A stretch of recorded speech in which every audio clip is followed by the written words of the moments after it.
Guarantee guarantee guarantee ಇದು guarantee news. ಸುದ್ದಿ ಖಚಿತ, ನ್ಯಾಯ ನಿಶ್ಚಿತ.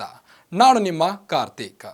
2025ರ ICC ಚಾಂಪಿಯನ್ಸ್ ಟ್ರೋಫಿ ಸಂಪೂರ್ಣವಾಗಿ ನಮ್ಮಲ್ಲಿಯೇ ನಡೆಯಬೇಕು, ಭಾರತವು ನಮ್ಮಲ್ಲಿಯೇ ಆಡೋಕೆ ಬರಬೇಕು ಅಂತ ಪಾಕಿಸ್ತಾನ ಹಠ ಹಿಡಿದು ಸೋತಿದ್ದು ಗೊತ್ತಿರೋ ವಿಚಾರ.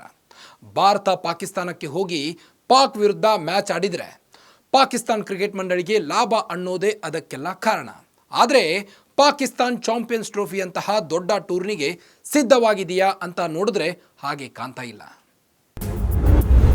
ಫೆಬ್ರವರಿ 19ರಿಂದ ಶುರುವಾಗಬೇಕು ಟೂರ್ನಿ.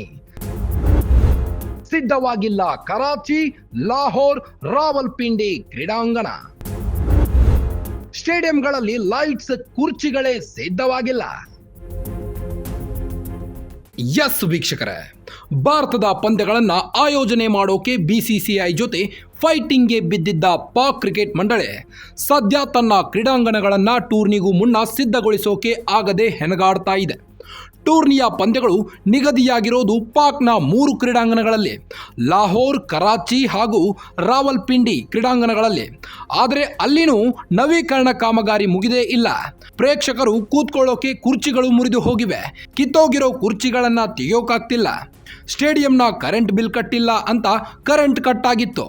ಫ್ಲಡ್ ಲೈಟ್ ಹೊತ್ಕೊಂಡು ಹೋಗಿದ್ರು. ಅದನ್ನೀಗ ಅರೇಂಜ್ ಮಾಡೋಕೆ ಇನ್ನು PCBಗೆ ಆಗಿಲ್ಲ. ಸ್ಟೇಡಿಯಂಗಳ ಸುತ್ತಮುತ್ತ ಇನ್ನೂ JCBಗಳು ಓಡಾಡ್ತಾನೇ ಇವೆ, ಅಗಿತಾನೇ ಇವೆ. ಕೆಲಸ ಕಂಪ್ಲೀಟ್ ಆಗಿಲ್ಲ. ಫೆಬ್ರವರಿ 19ರಿಂದ ಚಾಂಪಿಯನ್ಸ್ ಟ್ರೋಫಿ ಶುರು ಆಗಬೇಕು. ಅದಕ್ಕೆ ಮೊದಲು ಜನವರಿ 25ನೇ ತಾರೀಕು ICC ಅಧಿಕಾರಿಗಳು ಪಾಕಿಸ್ತಾನಕ್ಕೆ ಬರ್ತಾರೆ. ಲಾಹೋರ್, ಕರಾಚಿ, ರಾವಲ್ಪಿಂಡಿಗಳಲ್ಲಿ ಹೋಗಿ ಅಲ್ಲಿನ ಸ್ಟೇಡಿಯಂಗಳ ಸ್ಥಿತಿ ಹೇಗಿದೆ ಅನ್ನೋ ರಿಪೋರ್ಟ್ ಕೊಡ್ತಾರೆ. ಆದರೆ ಇಷ್ಟು ಹೊತ್ತಿಗೆ ICC ಅಧಿಕಾರಿಗಳನ್ನು ಕರೆಯೋಕೆ ಸಿದ್ಧವಾಗಬೇಕಿದ್ದ ಪಾಕಿಸ್ತಾನ ಕ್ರಿಕೆಟ್ ಮಂಡಳಿ ಇನ್ನೂ ಸ್ಟೇಡಿಯಂಗಳನ್ನೇ ಸಿದ್ಧ ಮಾಡಿಲ್ಲ. ಹೀಗಾಗಿ ICC ಪಾಕ್ನ ಚಾಂಪಿಯನ್ಸ್ ಟ್ರೋಫಿ ಪಂದ್ಯಗಳನ್ನೇ ಬೇರೆ ಕಡೆ ಶಿಫ್ಟ್ ಮಾಡಿದ್ರೆ ಹೇಗೆ ಅನ್ನೋ ಯೋಚನೆ ಮಾಡಿದೆಯಂತೆ. PCB ಕಳೆದ ವರ್ಷ ಈ 3 ಕ್ರೀಡಾಂಗಣಗಳ ನವೀಕರಣ ಕಾರ್ಯ ಕೈಗೆತ್ತಿಕೊಂಡಿತ್ತು. 2024ರ ಡಿಸೆಂಬರ್ ಅಂತ್ಯಕ್ಕೆ ಕಾಮಗಾರಿಗಳೆಲ್ಲ ಕಂಪ್ಲೀಟ್ ಆಗಬೇಕಿತ್ತು. ಆದರೆ ಅರ್ಧಕ್ಕರ್ಧ ಕೆಲಸನೂ ಆಗಿಲ್ಲ. ಕರಾಚಿ ಹಾಗೂ ಲಾಹೋರ್ ಕ್ರೀಡಾಂಗಣದ ಕಾಮಗಾರಿ ಇನ್ನು ಅರ್ಧದಷ್ಟು ಬಾಕಿ ಇದೆ. ಸೀಟು, ಫ್ಲಡ್ ಲೈಟ್ಸ್, ಔಟ್ಫೀಲ್ಡ್ ಕೆಲಸ ಇನ್ನೂ ಮುಗಿದಿಲ್ಲ. ಕ್ರೀಡಾಂಗಣ ಕಟ್ಟಡದ ಕಾಮಗಾರಿ ಚಾಲ್ತಿಯಲ್ಲಿದೆ. ಕೆಲಸ ಹೀಗೆ ನಡೆದ್ರೆ ಫೆಬ್ರವರಿ ತಿಂಗಳು ಕಳೆದ್ರೂ ಕೆಲಸ ಮುಗಿಯೋ ಸಾಧ್ಯತೆ ಇಲ್ಲ. ಅರ್ಧಂಬರ್ಧ ಸಿದ್ಧಗೊಂಡಿರೋ ಕ್ರೀಡಾಂಗಣದಲ್ಲಿ ಪಂದ್ಯ ನಡೆಸೋಕೆ ICC ತಯಾರಿಲ್ಲ. ಹೀಗಾಗಿ ICC ಅಧಿಕಾರಿಗಳು ಕಾಮಗಾರಿ ಪ್ರಗತಿ ಪರಿಶೀಲನೆ ನಡೆಸುತ್ತಿದ್ದಾರೆ. ಈ ತಿಂಗಳ ಅಂತ್ಯಕ್ಕೆ ಕ್ರೀಡಾಂಗಣಗಳು ಸಿದ್ಧಗೊಳ್ಳದಿದ್ದರೆ ಇಡೀ ಟೂರ್ನಿಯನ್ನೇ ಬೇರೆ ದೇಶಕ್ಕೆ ಸ್ಥಳಾಂತರಗೊಳಿಸಲು ICC ಚಿಂತನೆ ನಡೆಸ್ತಾ ಇದೆ. ಈ ಬಾರಿ ಚಾಂಪಿಯನ್ಸ್ ಟ್ರೋಫಿ ಫೆಬ್ರವರಿ 19ರಿಂದ ಮಾರ್ಚ್ 9ರವರೆಗೆ ನಡೆಯಲಿದೆ. ಬಹುತೇಕ ಪಂದ್ಯಗಳು ಪಾಕಿಸ್ತಾನದಲ್ಲೇ ನಡೀತಿವೆ. ಭಾರತದ ಪಂದ್ಯಗಳು ಮಾತ್ರ ದುಬೈನಲ್ಲಿ ನಡೀತಿವೆ. ಒಟ್ಟು 8 ಪಂದ್ಯಗಳು ಪಾಕಿಸ್ತಾನದಲ್ಲಿ ನಡೆಯೋ ಚಾಂಪಿಯನ್ಸ್ ಟ್ರೋಫಿಯಲ್ಲಿ ಆಡಲಿವೆ. ಪಾಕಿಸ್ತಾನಕ್ಕೆ ICC ಟೂರ್ನಿ ನಡೆಸೋ ಅವಕಾಶ ಸಿಕ್ಕಿರೋದೇ ಬರೋಬ್ಬರಿ 28 ವರ್ಷಗಳ ನಂತರ.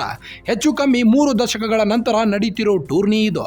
ಈಗಾಗಲೇ ಫೆಬ್ರವರಿ 8ರಿಂದ 14ನೇ ತಾರೀಕಿನವರೆಗೆ ನಡೀತಿರೋ ಪಾಕಿಸ್ತಾನ್, ದಕ್ಷಿಣ ಆಫ್ರಿಕಾ, ನ್ಯೂಜಿಲೆಂಡ್ ತ್ರಿಕೋನ ಸರಣಿ ಪಂದ್ಯಗಳನ್ನು ಈಗಾಗಲೇ ಕರಾಚಿ, ಲಾಹೋರ್ಗೆ ಶಿಫ್ಟ್ ಮಾಡಿದ್ದಾರೆ. ಪಾಕಿಸ್ತಾನ್ ಕ್ರಿಕೆಟ್ ಮಂಡಳಿಯಲ್ಲಿ ದುಡ್ಡಿಲ್ಲ. ಅಫ್ಕೋರ್ಸ್ ಪಾಕಿಸ್ತಾನ ಸರ್ಕಾರದಲ್ಲೂ ದುಡ್ಡಿಲ್ಲ.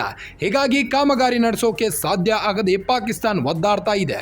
ಭಾರತ ಹೋಗಿ ಪಾಕಿಸ್ತಾನದಲ್ಲಿ ಕ್ರಿಕೆಟ್ ಆಡಿದ್ರೆ ಪಾಕಿಸ್ತಾನಕ್ಕೆ ಲಾಭ.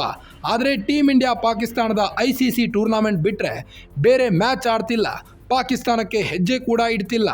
ಒಟ್ಟಿನಲ್ಲಿ ಭಯೋತ್ಪಾದನೆ ಪಾಕಿಸ್ತಾನ ದೇಶವನ್ನಷ್ಟೇ ಅಲ್ಲ, ಪಾಕಿಸ್ತಾನದ ಕ್ರಿಕೆಟ್ ಅನ್ನು ಕೊಲ್ತಾ ಇದೆ. ಒಟ್ಟಿನಲ್ಲಿ ಮಾಡಿದ್ದುನ್ನೋ ಮಾರಾಯ ಅನ್ನೋ ಹಾಗೆ ಇಡೀ ವಿಶ್ವವೇ ಪಾಕ್ಗೆ ಶೇಮ್ ಮಾಡುತ್ತಿದ್ದು, ಇವರ ಭಯೋತ್ಪಾದನೆ, ಹಿಂಸಾಚಾರ ಪಾಕಿಸ್ತಾನ ದೇಶವನ್ನಷ್ಟೇ ಅಲ್ಲ, ಪಾಕಿಸ್ತಾನದ ಕ್ರಿಕೆಟ್ ಅನ್ನು ಕೊಲ್ತಾ ಇದೆ ಅನ್ನೋದರಲ್ಲಿ ಯಾವುದೇ ಸಂದೇಹವಿಲ್ಲ.